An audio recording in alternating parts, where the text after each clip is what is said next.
Hello, hello, hello! Ani ana sa ang inyong higala o alagad nga si Teacher Michelle. Ani ana sadta sa usa ka episode for a video tutorial. Apan sa dili pa ta magsugod, palihog sa ko og click sa subscribe button sa atong YouTube channel under sa Teacher Michelle nga pangalan. O may lain pa, palihog ko sa pag-like, share, and follow sa atong Facebook page nga nakapangalan pod sa Teacher Michelle, no?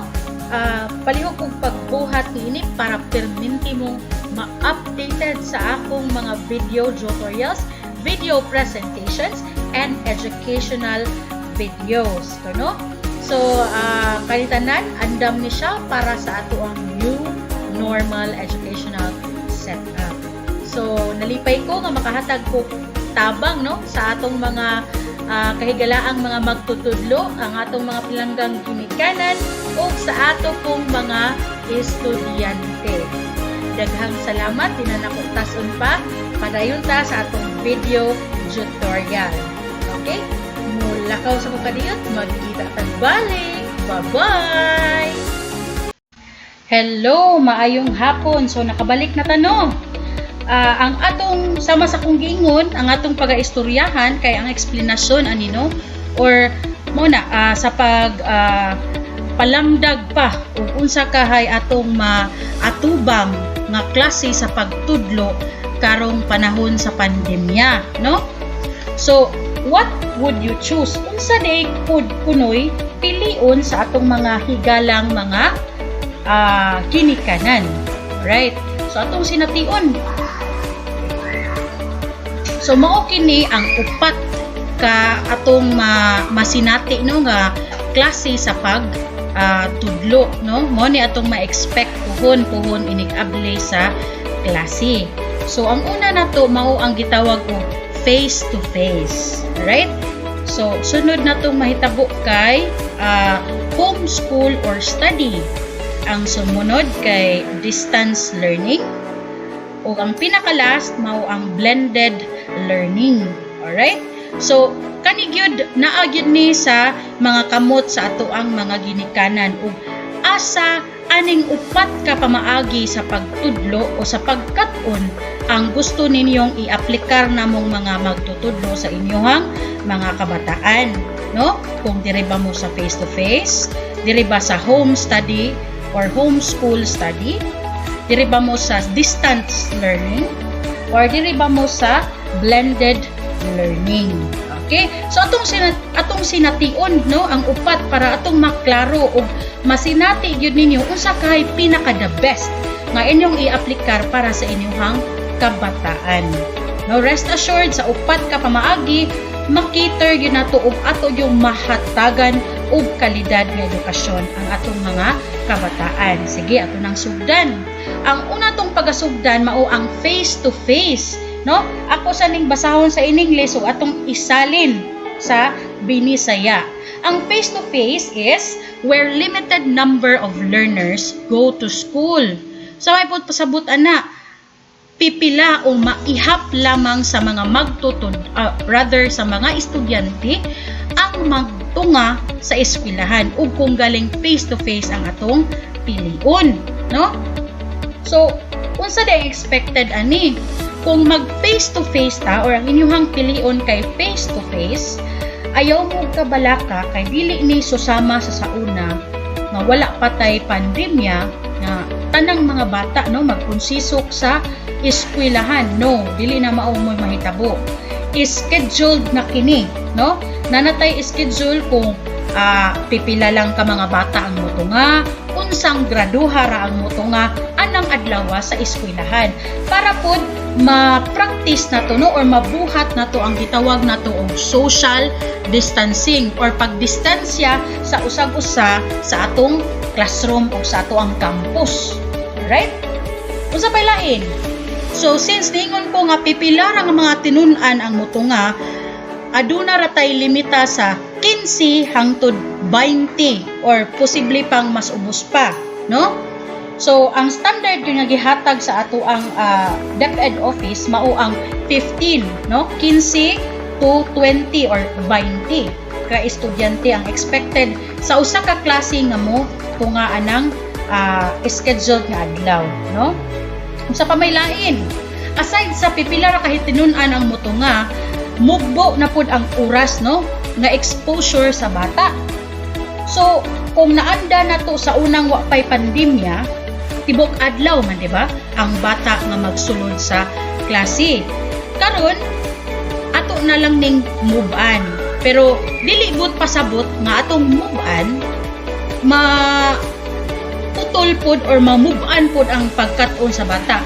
Dili kay aduna man tay continuation sa learning pag-abot sa panimalay. Alright? Sunod, dili pod ni siya kada adlaw. Okay? Since akong gihisgot scheduled ra, no? I-schedule na to og tarong kanus ang kani nga grado o kani nga mga estudyante nga motunga. Although wala pa tay gi-anunsyo, no? Wala pa tay gi-anunsyo nga schedule gyud, kanilang ako ang pag-eksplikar maura gid ni ang posibleng mahitabo sa atong face-to-face type of learning or klase sa pagkat-on. Alright? So kung nasabtan, hinaot unta no, nasabtan na to unsa ning face-to-face. Ang sunod na tong expected nga pamaagi sa pagtudlo o pagkat-on mao kini ang homeschool or home study, no? At sa pag-usap ako usang basahon sa in English ug atong sabton ug akong i-explicar sa Binisaya. So homeschool or study provides learners with equal access to quality basic education at home to be facilitated by qualified parents, guardians, or tutors. So ato kuno ning sabto, no, pag-ayo. Ang expected niini, no, nga sa balay ra magkat-on ang bata. So kibaw ko sa kani sigurong pamaagi mo ingon siguro tang mga ginikanan, hala di man ko qualified nga maestra. Di ko katudlo ani siguro og tarong kay di man ko maestra. Gawas na lang siguro kung naay mga kahigalaan ako dihang ginikanan nga maestra sab sa man ako, no? Pero ayaw mo kabalaka, ayaw gyud mo ka-intimidate or kabalaka niini, no? So bisan pag-learn at home, no, ang atong pamaagi na atay proseso ini, no? So unsa may proseso ani? Since gihisgot diri nga facilitated or paggabuhaton kini sa qualified parents. Unsa day ato ang timailhan nga qualified ang parents? So ma-qualify ang parents kung ang ginikanan pod magiyahan sa maestra. So mo ni akong gingon nga di mo dapat mahadlok kay dili man mo namo biyaan. Kaming mga maestra sa gunson ming maga-follow up ug magatabang diha kaninyo asa mo magsugod para mahanay ninyo pod ang pagtudlo sa bata, no? Aside from that, magahatag pod mi og mga posibleng mga libro or instructional materials or mga educational materials ba kaya nga pwede natong magamit samtang nag-homeschooling ta, no? Unsa pa may lain aside sa mga ginikanan? So of course, no, naamad yun tayo mga ginikanan nga posibleng nanarbaho o gibinlan lang sa guardian, no, or gibinlan lang sa usa ka tawo or parente ba kaya sa bata. So same again, kung kinsa man ganitong mabinlan sa bata, siya ra sabpod ang amo ang pagkatabangan, pagkatudluan sa saktong pamaagi sa homeschooling nato, no? Ug lastly, aduna man sad tay ubang mga ginikanan, no, nga nag-hire gyud og tutor, no? Posible ang kaning tutor, it can be maestra gid ni siya nga inyong gi-hire or possible nga volunteer baron, no? Volunteer baron nga pwedeng makatabang og tudlo sa inyong bata. So again, dili mo dapat mahadlok aning gitawag og homeschool or study kay dili gid mo pagabiyaan ug kung galing kini ang inyong pilion nga pamaagi sa pagkat-on sa bata. Alright? Hinaot unta nga naklaro ni nako diri dapita. Mopadayon ta sa sunod nga pamaagi which is distance learning. So sa word itself nga distance siya. So wala ta magkat-on ani sulod sa classroom. Unsaon din ni siya pod? So mamura po ni siya sa homeschooling. Ang nakaaban lang kay, or ang nakalahi lang rather, ang nakalahi lang ani kay ang pag-delivery, no? This is delivered through different modes, no? It can be online platform, educational programs on TV and radio, or printed modules. Sige, atong sabton pag-ayo ug unsay gipasabot ani, no? Kung moingon manggutag online platforms, mga kahigalaan kong ginikanan, mga klase-klase ni siyang mga programa, no? Posible ni siyang kinini ang website or application bakaha sa computer nga pwede na tong ma-download or ma-entrada gamit ang internet para kita maka-access, no? Siguro karon kung nakainomdom mo mga pagmiaging buwan man siguro ning offer nami nga pwede na ninyong ma-access ang kaning gitawag og DepEd Commons, no? Ang DepEd Commons nato diha tanan nga dapat nga makat-on sa bata sa matag grado, no? From kinder up to high school. Alright? So, di ta mabalaka kay naa dito ang dapat basahon sa bata ug ang dapat ansiran ug tulun-anon sa bata. So, muna usa na ka pamaagi, no, ang gitawag nato og online platforms. So, unsa pa may lain? So, pwede pod ni gamit sa TV or television o radio, no? Sulod sa TV programs nato, posible ang DepEd magapagawas og mga video, no? Mga video tutorials or video presentations kung diin tan-aw na sa inyong mga bata, no? Kung nakanumdum pa mo kinsa man tong mga 90s dire. Ako 90s man ko. Kung nakinumdum mo anang mga panahona sa TV program nga Sine Eskwela, so mao ka na sama-sama ra na ana, no? Nga atong makit-an or matan-awan sa inyong bata. Aside sa TV, pwede sab kini sa radio. So similar lang sa TV, no, nga ang nakalahi lang ang TV, audio, madunggan, audio ug video, makita pod. Ang kanilang radio kay audio ra ni siya, no? Mapaminaw ni siya sa radio sa bata, no, ang mga educational lessons, no, mga educational sounds or pwedeng mapaminaw sa bata nga makap-on gyapon siya, no? And lastly, kaning gitawag nato printed modules, no, para magmugna kita og modular nga setup.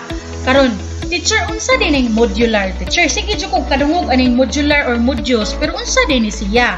Okay, ang kaning modular manggod mga higala or modules, set or grupo ni siya nga pwedeng makat-on sa bata within sa usa ka it's either usa ka semana, no, or tulo ka adlaw, depende ra na sa ihatag sa maestra, no?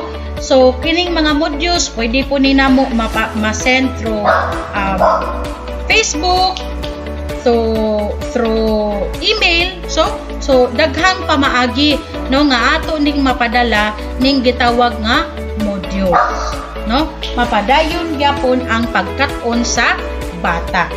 Alright? Kung nasabta na ning distance learning, okay, padayon ta, no? Ara na ta sa katapusang pamaagi sa pagtudlo, no, or sa pagkat-on sa bata. Mao kini ang gitawag og blended learning. So unsa din ning blended learning? So from the word blended or blender, no, gi-blend siya, usa na ang lain-laing klase, gikombinasyon siya, no? So this allows for combination of face-to-face, online, and modular learning delivery. So posible sad ikombinar ni tanan, no? So ang pagkat-on sa bata, kombinasyon. It can also be face-to-face, no? Nahigayon baron nga moto nga ang bata sa eskwelahan, paghuman, uli niya sa balay, mapadayon gyapon ang iyang pagkat-on gamit ang homeschool nga pamaagi, no? Kuman, pwede pong maka-access ang atong mga bata gamit ang distance learning, maka-access ang mga bata through internet, no? Sa mga laing-laing mga programa, no, sa TV or sa radio man.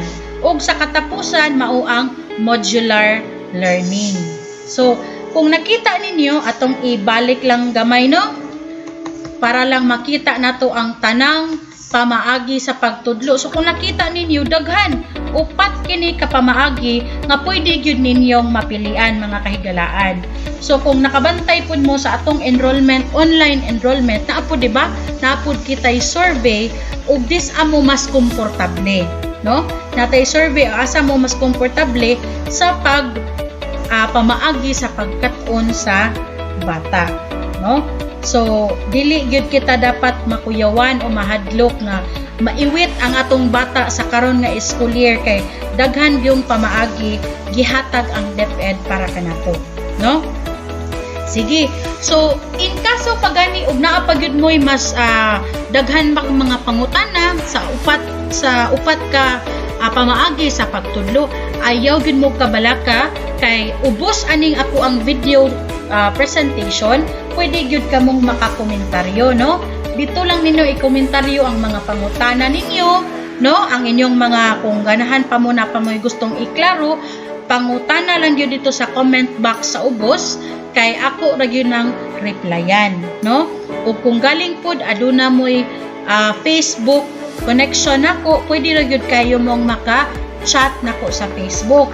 And aside from that, ug wala man gani, pwede ra gyud kaayo mong mo-like ug mo-access sa ako ang Facebook page mo to ang Teacher Michelle, no? Inig-isod ninyo sa Facebook, i-type lang ninyo ang Teacher Michelle, tan-awa lang dito ang ako ang uban pang mga video tutorials ug sa maong page pwede pud kay mong maka-message nako, no? So makakomunika ra gyud mo nako, no?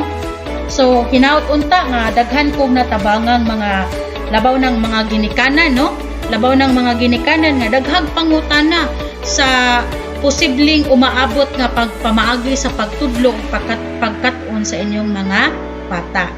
So once again, daghang salamat. Kini ang inyong higala o alagad nga si Teacher Michelle.